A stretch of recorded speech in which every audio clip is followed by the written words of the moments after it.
Chiudiamo amici di Verde a Nord-Est qui da Zero Branco in compagnia di Cesare Bellò, direttore di Oppo Veneto. Siamo qui per la mostra del radicchio tardivo di Treviso IGP, 20ª edizione. Insomma, questo prodotto di strada ne ha fatta davvero tanta, però lei diceva, direttore, che ha ancora molto da poter dare a questo territorio in termini economici. Sì, questo è un prodotto che ci dà delle certezze di redditività per le nostre aziende agricole, proprio dal punto di vista dell'economia dell'azienda agricola ma dell'intero territorio.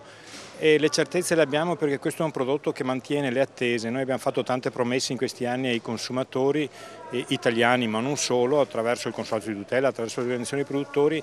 Queste attese sono state mantenute, l'ha dimostrato il fatto che nelle recenti feste natalizie la domanda è stata molto superiore rispetto all'offerta. In questa differenza fra domanda e offerta ci sta ancora molto futuro per questo nostro prodotto, ma io credo che ha delle potenzialità ancora inesplorate dal punto di vista economico. Direttore, la parola magica è aggregazione, le dicevo.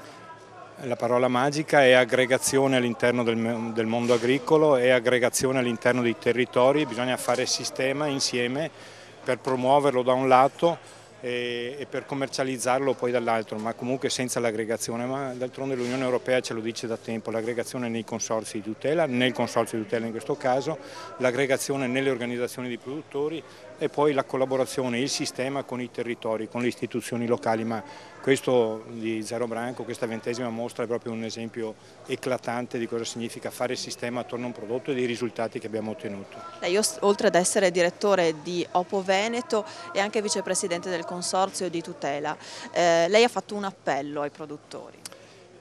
L'appello è proprio nella direzione dell'aggregazione, perché le nostre aziende pensano di essere brave e lo sono, in realtà stanno producendo tutte un prodotto straordinario anche se non aderiscono al consorzio di tutela, in realtà però non si rendono conto che il futuro è dentro il consorzio di tutela, è dentro all'associazione che è in grado poi di commercializzare il prodotto e di promuoverlo e commercializzarlo, continuando a sviluppare mercati, canali commerciali, perché non possiamo pensare che poi il consumo di un prodotto che è in continua espansione nel mondo della produzione possa ridursi magari al nord Italia o al centro Italia. Dobbiamo continuare a sviluppare il consumo del prodotto.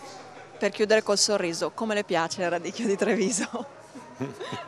Questa è una bella... A me spadellato.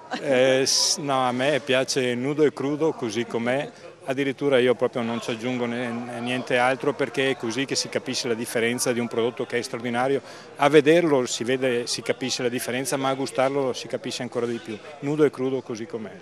Grazie a Cesare Bellò, direttore di Oppo Veneto, qui da Zero Branco è tutto, ridiamo la linea allo studio. Grazie.